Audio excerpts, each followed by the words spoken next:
Hello friends, welcome to ऐतिहासिक दर्पण। आज हम बहुत ही इंपॉर्टेंट टॉपिक से स्टार्ट करने वाले हैं।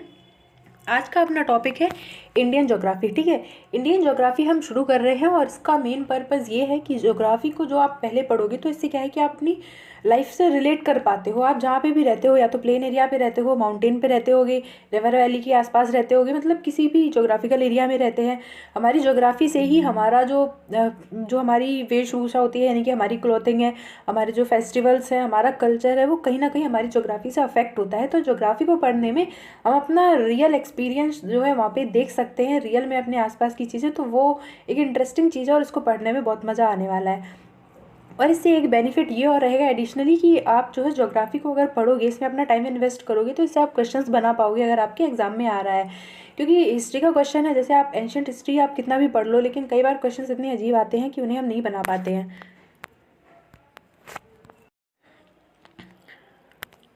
तो ज्योग्राफी के क्वेश्चंस को बनाना इजी है, इसीलिए हम यहाँ से स्टार्ट करेंगे। और हमारा जो मेन बेस रहेगा, या फिर जो हम कहें मेन हमारा जो सोर्स कहें, हम सोर्स क्या रहेगा हमारे बुक्स का, तो ये हमारी इंडियन ज्योग्राफी 9th क्लास की बुक है, एनसीईआरटी है। और ये हमारी 11th क्लास की एनसीईआरटी है।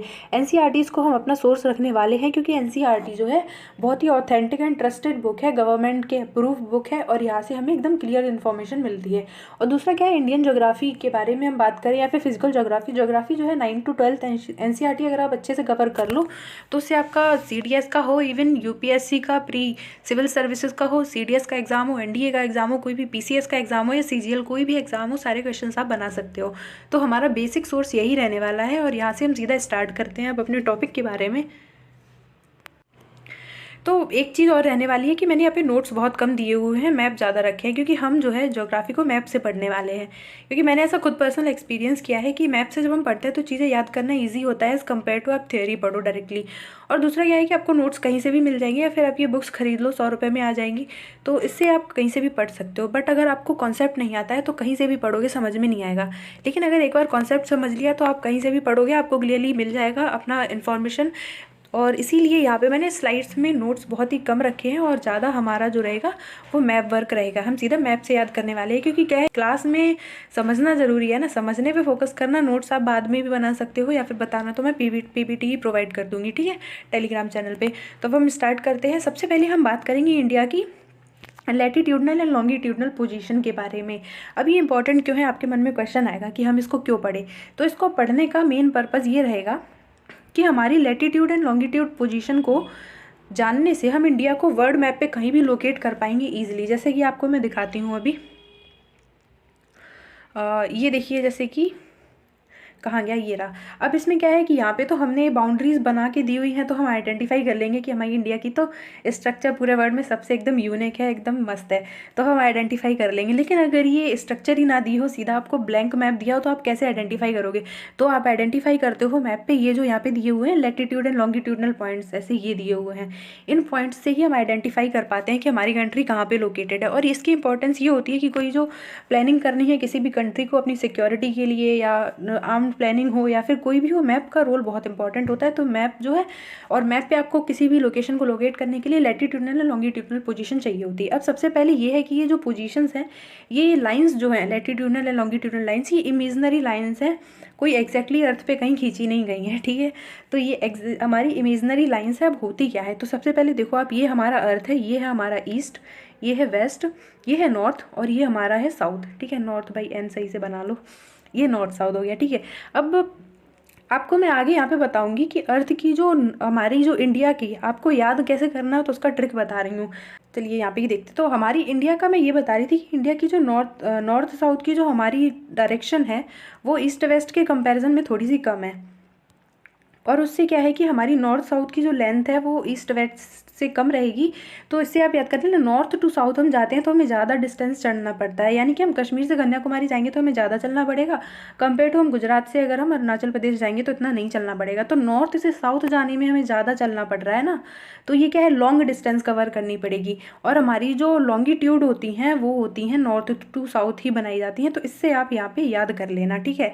यानी कि हमारा east to west and north to south. अब जो हमारी नॉर्थ से साउथ जो लाइंस बनाई जाएंगी, इनको हम क्या बोलते हैं, इनको हम बोलते हैं, आप बताइए जल्दी से क्या बोलेंगे इसको हम। इनको हम बोलेंगे लॉन्गिट्यूड, ठीक है, लॉन्गिट्यूडनल लाइंस। और ऐसे ही हमारी जो हम ईस्ट टू वेस्ट लाइंस बनाते हैं, इनको हम ईस्ट टू वेस्ट कह लो, वेस्ट टू ईस्ट कह लो, इनको हम बोलते हैं लैटिट्यूडनल लाइंस, ठीक है। तो आपको याद करने में क्या है, लैटिट्यूड कौन सी थी और लॉन्गिट्यूड तो आप भूलोगे नहीं, तो सीधा याद कर लेना। इंडिया में हमने जम्मू से कश्मीर से कन्याकुमारी जाना है तो हमको लॉन्ग डिस्टेंस चलना पड़ेगा, तो हम लेंथ में चल रहे हैं ना, नॉर्थ टू साउथ चल रहे हैं, तो नॉर्थ टू साउथ जो बनेगी वो हमारी लॉन्गिट्यूड है और जो ईस्ट टू वेस्ट है वो लैटिट्यूड है। ये कॉन्सेप्ट आपको समझ में आ गया। तो चलिए अब हम देखते हैं कि इंडिया को अगर हमें वर्ल्ड मैप पे लोकेट करना है तो हमें यार पता होना चाहिए कि हमारी जो लैटिट्यूडनल लॉन्ग जो डिस्टेंस है या लैटिट्यूडनल लोकेशन है वो क्या है, 8 degree 4 minute to 37 degree 6 minute. तो इसको आप भाई 8 डिग्री 4 मिनट करके पढ़ते हो तो पढ़ लेना, मुझे तो ऐसे ही याद जल्दी होता है तो मैं इसको ऐसे ही पढ़ती हूँ। 8 degree 4 minute north to 37 degree 6 minute north, और लॉन्गिट्यूडनल पोजीशन है हमारी 68 degree 7 minute east to 97 degree 25 minute east, ठीक है। अब यहाँ पे एक चीज़ और आपको पता डाउट हो रहा होगा कि यहाँ पे ईस्ट और नॉर्थ क्यों लिखा हुआ है, तो वहाँ पे इसको मैं वापस से हमें वहाँ पे जाना पड़ेगा जहाँ से हमने शुरू किया था। इसमें देखो क्या है कि हम जो लॉन्गिट्यूड, जब ये ऐसी लाइन हम बनाते हैं लैटिट्यूड, तो एक जो लैटिट्यूड है वो अर्थ के एकदम मिड से होके जाती है, जिसको हम बोलते हैं 0 डिग्री लैटिट्यूड, ठीक है। या फिर इसको हम क्या बोलते हैं, या फिर इसको हम इक्वेटर भी बोलते हैं। ये अर्थ को एकदम 2 इक्वल पार्ट्स में डिवाइड करती है। ऊपर वाला जो है ये नॉर्थन हेमीस्फीयर बोला जाता है, नीचे वाला जो है हमारा साउथर्न हेमीस्फीयर है, ठीक है। और ऐसे ये होता है कि हमारी जो टाइम लाइन यानी कि जो लॉन्गिट्यूड्स होती हैं ये टाइम डिसाइड करती हैं, और लैटिट्यूड जो है ये, वैसे तो इसका इंपॉर्टेंस ये होता है कि डे और नाइट का ड्यूरेशन कितना रहने वाला है वो बताती है। तो अभी हम केवल ईस्ट वेस्ट देखना चाह रहे हैं, तो इंडिया जो है हमारा नॉर्थ में पड़ता है, इस इक्वेटर से नॉर्थ में, इसलिए हम बोलते हैं क्या 8 डिग्री 4 मिनट नॉर्थ, यानी 8 डिग्री 4 मिनट नॉर्थ से हमारी इंडिया स्टार्ट होगा एंड 37 डिग्री 6 मिनट नॉर्थ तक चलेगा। और हमारा जो लॉन्गिट्यूड के हिसाब से देखें तो जो यूके कंट्री है, जब लॉन्गिट्यूड लैटिट्यूड बनाई जा रही थी उस टाइम पे यूके भाई बहुत पावरफुल था। यूके ने बोला कि यहाँ पे अगर यूके लोकेटेड है, उसने कहा मेरी एक लैब है वहाँ से होके जो लाइन जाएगी इसको हम इंटरनेशनल टाइम लाइन बोलेंगे, इससे ही पूरी कंट्री का टाइम डिसाइड करो इसके रेफरेंस में ही, ठीक है। क्योंकि क्या है, फ्लाइट का जब फ्लाइट्स स्टार्ट हुई तो उससे क्या है कि अलग अलग कंट्री में टाइमिंग अलग अलग चलती थी उस टाइम पे, क्योंकि सनराइज का टाइमिंग अलग अलग होता है, तो एक सबका टाइम यूनिफॉर्म रहे तभी तो आप फ्लाइट सही टाइम पे पकड़ पाओगे, सही टाइम पे पहुंच पाओगे, तो उसके लिए हमने बनाई लॉन्गिट्यूड। अब इसीलिए ये जो हमारी जो है 0 डिग्री, ये हमारी इंटरनेशनल टाइमलाइन है और इसके रेफरेंस में ही हम देखते हैं। तो इसके ईस्ट में हमारी इंडिया पड़ती है, इसलिए हम इसमें ईस्ट लगाते हैं, क्या है 68 degree 7 minute east to 97 degree 5 minute east 25 minute east, ठीक है। तो ये आपको याद रखना है। इसीलिए हमारा जो इंडिया है ये नॉर्थन हेमीस्फीयर में पूरी तरह से आता है। और पेन चेंज कर लेती हूँ, नॉर्थन हेमीस्फीयर में हमारा इंडिया रहेगा और वैसे देखें तो हम ईस्ट में रहेगा, ठीक है।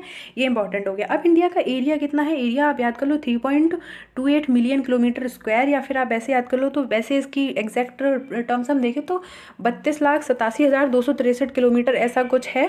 लास्ट के 3 डिजिट चेंज हो सकता है, चेंज हो थोड़ा देख लेना, बट मेरे हिसाब से इतना ही है, 32,87,000 के आसपास कुछ।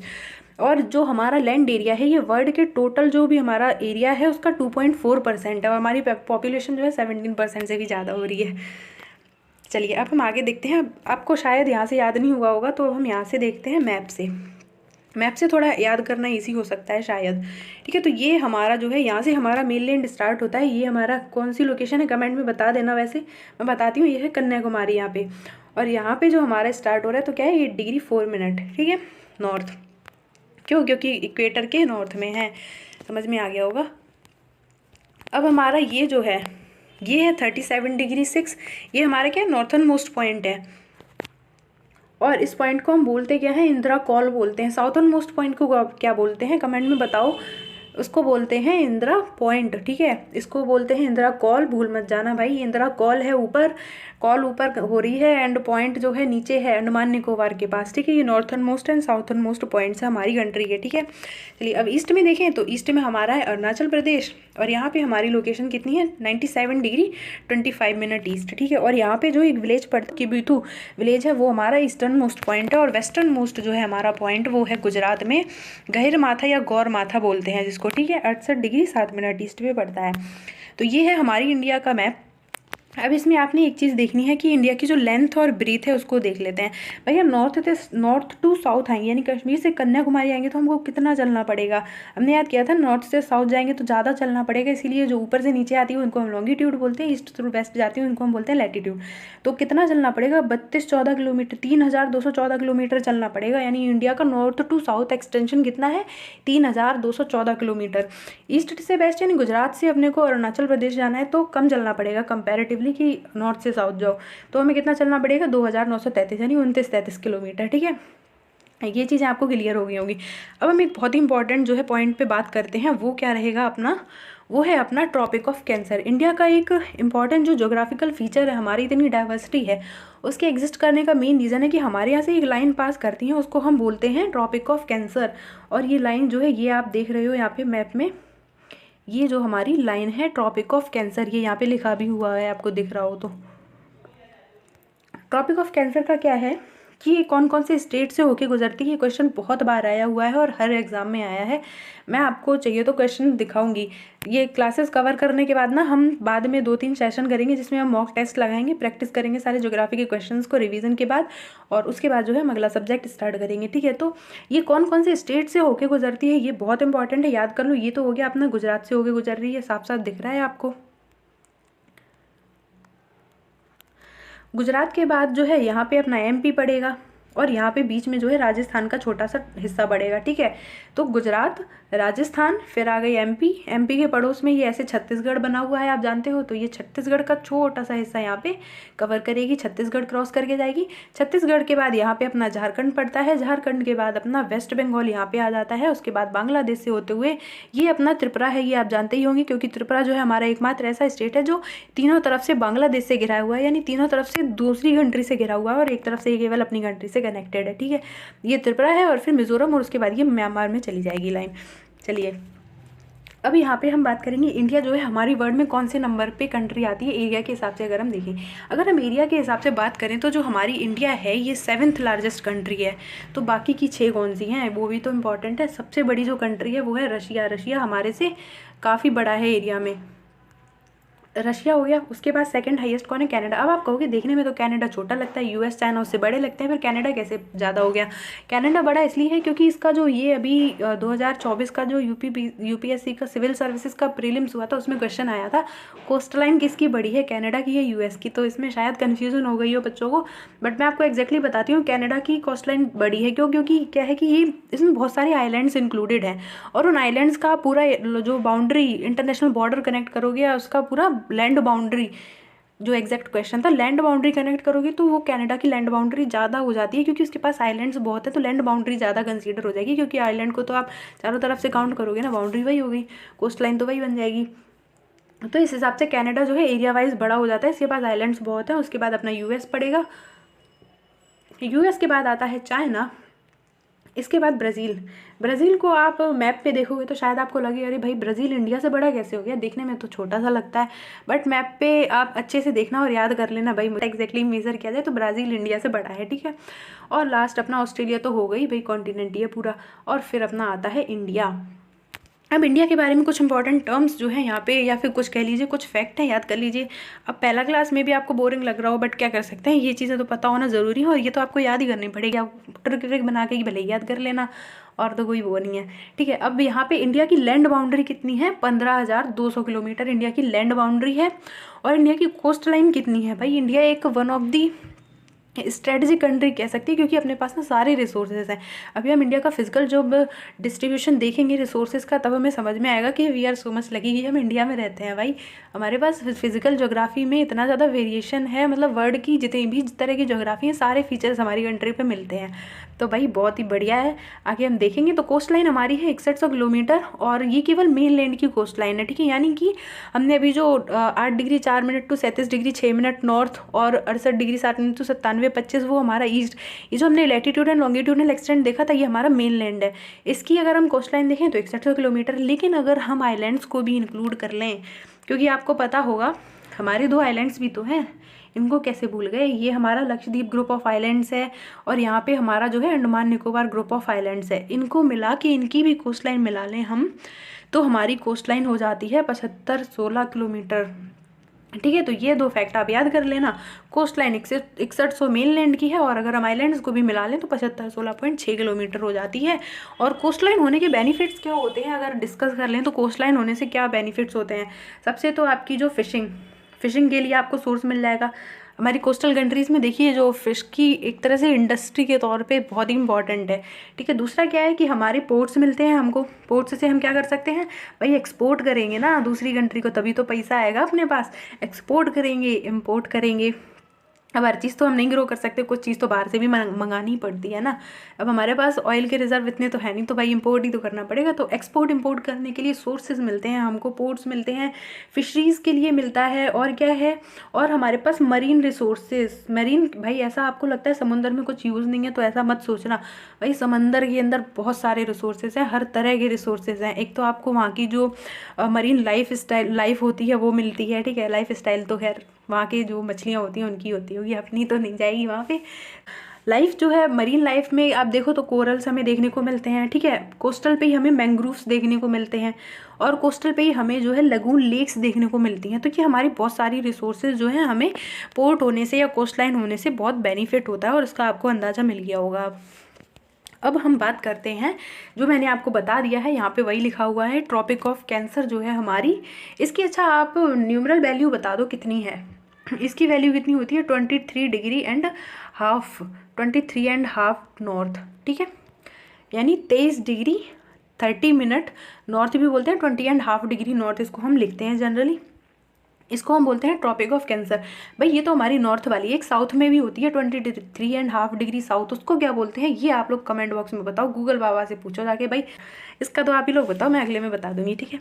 चलिए अब ये हो गया। अब यहाँ पे आप बता दो, यहाँ पे आपको ना पूरा स्टेट को मेंशन करके दिखाया हुआ है कितने स्टेट से होके गुजर रही है हमारी ट्रॉपिक ऑफ कैंसर। ये यहाँ पे दिख रही है आपको ट्रॉपिक ऑफ कैंसर, भाई हाईलाइट कर देती हूँ पहले। ठीक है। ये है अपना गुजरात से जा रही है। ओके। ये अपना एमपी है, और एमपी से होके जा रही है, यहाँ पे थोड़ा सा छत्तीसगढ़ को भी टच कर रही है। फिर अपना ये झारखंड है, और फिर हमारा वेस्ट बंगाल स्टार्ट होता है। उसके बाद ये है अपना त्रिपुरा, और इसके आगे आता है हमारा मिज़ोरम। ठीक है। तो इतने स्टेट से होके गुजरती है ट्रॉपिक ऑफ कैंसर। और ट्रॉपिक ऑफ कैंसर के नीचे जितने हमारे स्टेट हैं ये हमारे ट्रॉपिकल एनवायरनमेंट में कहे जाएंगे, और ऊपर वाले हैं इनको हम कहते हैं टेम्परेट या सब ट्रॉपिकल। ठीक है। एनवायरनमेंट। अब ये तो देख लिया। अब एक और इम्पॉर्टेंट चीज़ है यहाँ पे, वो भी देख लेते हैं, स्टैंडर्ड मेरिडियन ऑफ टाइम। चलिए तो हम बात कर रहे थे हमारा स्टैंडर्ड मेरिडियन ऑफ टाइम, यहाँ पे स्टैंडर्ड मेरिडियन ऑफ इंडिया लिखा है, इससे हम अपना स्टैंडर्ड टाइम लाइन बोलते हैं। ठीक है। अब ये लाइन जो है इसकी वैल्यू से पहले हम देख लेते हैं।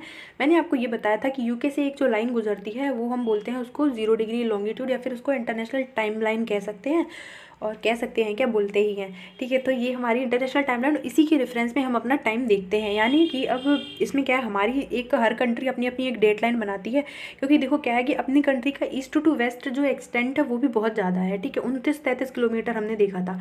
ठीक है। अब इतना डिफरेंस है, और अर्थ जो है हमारी ये 1 डिग्री घूमती है 4 मिनट में। ठीक है। यानी 4 मिनट होंगे तो हम 1 डिग्री घूम जाएंगे। तो अभी यहाँ पे आप देखो तो लगभग 29-30 डिग्री का डिफरेंस आ रहा है। तो इससे तो टाइम का डिफरेंस अगर हम देखें तो लगभग 2 घंटे का टाइम डिफरेंस आ जाएगा। यानी अरुणाचल प्रदेश में 6 बज रहे हैं, उसी टाइम पे यहाँ पे भाई 6-5-4 ही बज रहे होंगे। तो इससे बहुत ज़्यादा गड़बड़ हो जाएगी। ट्रांसपोर्ट जो है हमारी ट्रेन चलती है, फ्लाइट चलती है, तो इससे तो बहुत ज़्यादा कन्फ्यूज़न हो जाएगी लोगों को। इसीलिए क्या है, हर कंट्री ने अपनी एक लाइन डिसाइड की जिसको हम अपना मानते हैं स्टैंडर्ड टाइम। ठीक है। और उसी लाइन के रेफरेंस में हम टाइम अपनी पूरी कंट्री का रखते हैं। अब इस लाइन का टाइम कैसे डिसाइड करेंगे, इस लाइन का टाइम डिसाइड करते हैं हम यूके वाली वो 0 डिग्री जो हमने मानी थी उसके मतलब कॉन्टेक्स्ट में, कि वहाँ पे 12 बज रहा है। अब वहाँ से अपनी ईस्ट में हम इंडिया में आएंगे तो कितना ज़्यादा डिग्री का डिफरेंस है, उसी हिसाब से हमने देखा था 1 डिग्री 4 मिनट में घूमती है। तो जितना डिग्री का डिफरेंस होगा उसी हिसाब से आप ऐड कर लो। अब हम ईस्ट में हैं तो ईस्ट में हमारा सन पहले राइज हो जाता है, तो इधर पे एडिशनल होगा, और वेस्ट में है तो कम होगा। अभी ये कॉन्सेप्ट मैं आपको फिजिकल ज्योग्राफी में बहुत अच्छे से समझाऊंगी। अभी बस इतना समझना है हमें कि जो हमारी इंडियन स्टैंडर्ड टाइम लाइन है इसकी वैल्यू पहले तो याद कर लो आप, 82.5 डिग्री ईस्ट। ठीक है। 82.5 ईस्ट। और ये जो गुजरती है किस स्टेट से होकर गुजरती है ये बहुत इंपॉर्टेंट है। तो ये पहले तो अपना देख लो, इसको हम मानते हैं यहाँ पे ये जो आपको लिखा हुआ दिख रहा होगा, standard meridian of India 82 and 30 degree east pass through the Mirzapur in UP, ठीक है। And latitudinal extend influence duration of, ये हमने आपको बताया था, लैटिट्यूडनल जो डिफरेंस है वो डे एंड नाइट को डिसाइड करता है, एंड जो लॉन्गिट्यूड जो है हमारा वो टाइम डिसाइड करने में हेल्प करता है। तो अब हम देखेंगे हमारी इंडिया की जो standard time, tropic of Capricorn कौन कौन से स्टेट से आती है तो हमने देख ही लिया। अब हमारी जो टाइमलाइन है लगभग ये इसकी लोकेशन रहेगी, ठीक है। यूपी का मिर्ज़ापुर यहाँ पे ही लगभग पड़ेगा, यहाँ से होके जाती है यूपी से, फिर ये एमपी में एंटर करती है, एमपी से हमने देखा कि यहाँ पे ये छत्तीसगढ़ में आ गई, छत्तीसगढ़ से थोड़ा सा ये ज़्यादा ये इधर हो गई है, दोबारा ड्रॉ करती हूँ। इसका क्या है ना, ये उड़ीसा को टच करके निकलती है, यानी कि ये यूपी से जाएगी इधर और उड़ीसा को थोड़ा सा टच करते हुए जाएगी, ठीक है। तो यूपी, एमपी, छत्तीसगढ़ और उड़ीसा के बाद आंध्र प्रदेश, ये 5 राज्यों से होकर गुजरती है हमारी जो इंडियन टाइमलाइन है, और इसी के रेफरेंस में हम अपना टाइम डिसाइड करते हैं, ठीक है। तो ये हो गया अपना यहाँ का कॉन्सेप्ट। अब हम आगे बढ़ते हैं। ये आप अच्छे से इंडिया का मैप, भाई मैप को अपने सामने लगा के रखो एक छोटा सा, ज़्यादा वैसा मत लगाना, वो बहुत ही ज़्यादा कॉम्प्लेक्स होता है। थोड़ा सिंपल सा ऐसे प्लेन मैप या फिर इसी को आप प्रिंट आउट निकाल के लगा लो, इनको देखते रहा करो। इनसे क्वेश्चंस ये आते हैं कि कौन सा स्टेट किस स्टेट से बॉर्डर शेयर करता है, किस स्टेट का इंटरनेशनल बॉर्डर है, किस कंट्री से, तो ये सारे क्वेश्चंस आपके ऐसे ही बन जाएंगे, ठीक है। और क्या है कि इन पे मैप जो भी लगाओ उस पर ये ट्रॉपिक ऑफ कैंसर और ये हमारी जो इंटरनेशनल जो इंडियन टाइमलाइन है इसको जरूर बाई मार्क कर लेना, ठीक है, बना लेना हाईलाइटर से। तो ये आपको याद रखना है। और उसके बाद चलते हैं हम आगे। ये है हमारी इंडिया की स्ट्रेटजिक लोकेशन के बारे में बात कर रहे हैं इस मैप से। इस मैप से ये है कि जो हमारा अभी देख रहे हो आप चाइना का जो इन्फ्लुएंस इंक्रीज हो रहा है, उससे हमने क्वाड ग्रुप जो बनाया था जापान, ऑस्ट्रेलिया और यूएस के साथ मिलके, तो ये है कि सारी वर्ल्ड की कंट्रीज़ इंडिया से जो हमारा कोऑपरेशन बढ़ाना चाहती हैं। क्यों बढ़ाना चाहती हैं?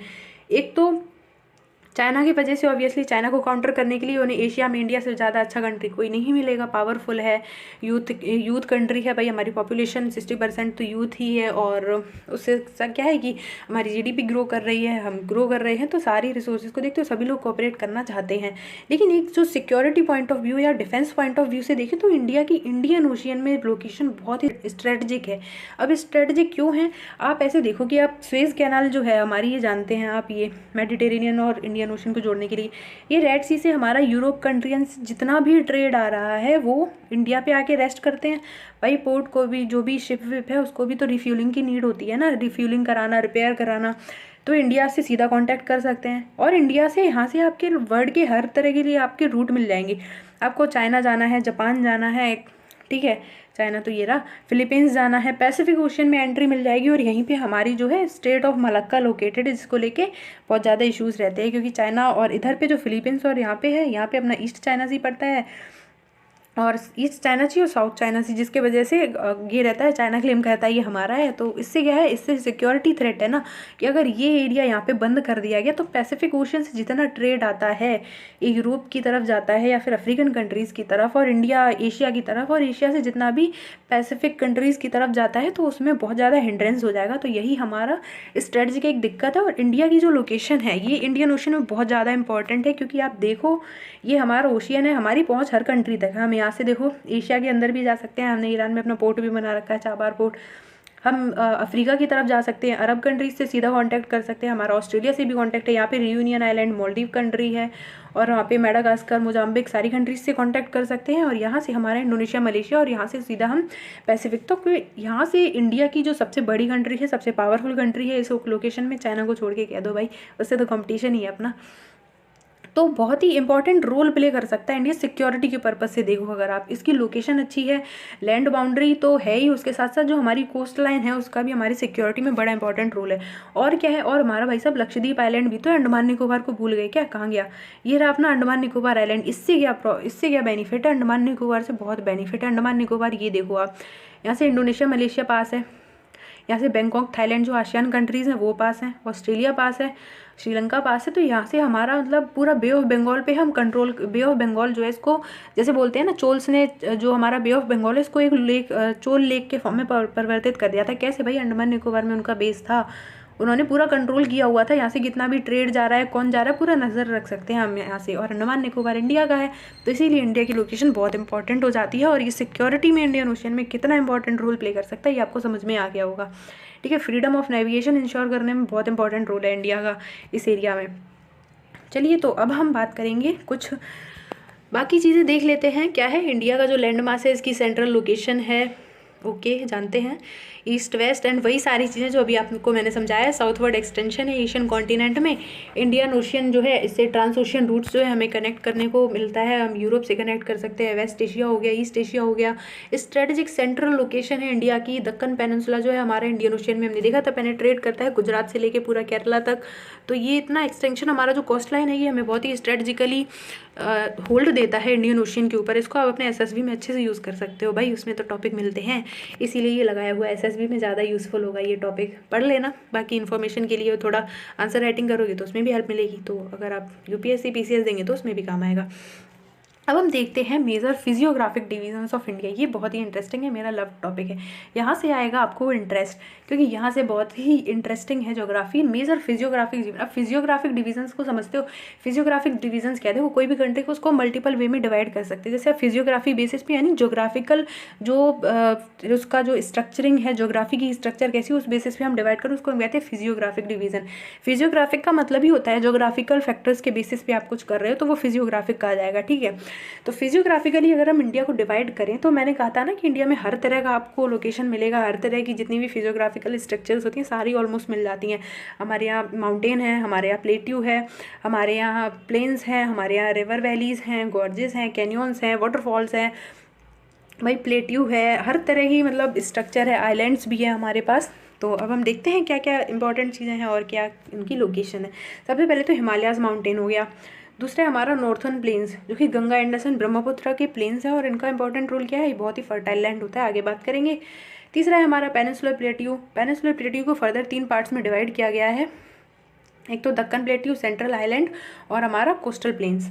और ये यहाँ पे लिखा हुआ है जैसे coastal plain, Indian desert and islands, ठीक है। इतने हमारे फिजियोग्राफिक डिवीजन है। अब हम इनको सीधा देखते हैं मैप पे, यहाँ से समझ में नहीं आएगा इतना, यहाँ से हम बात करेंगे।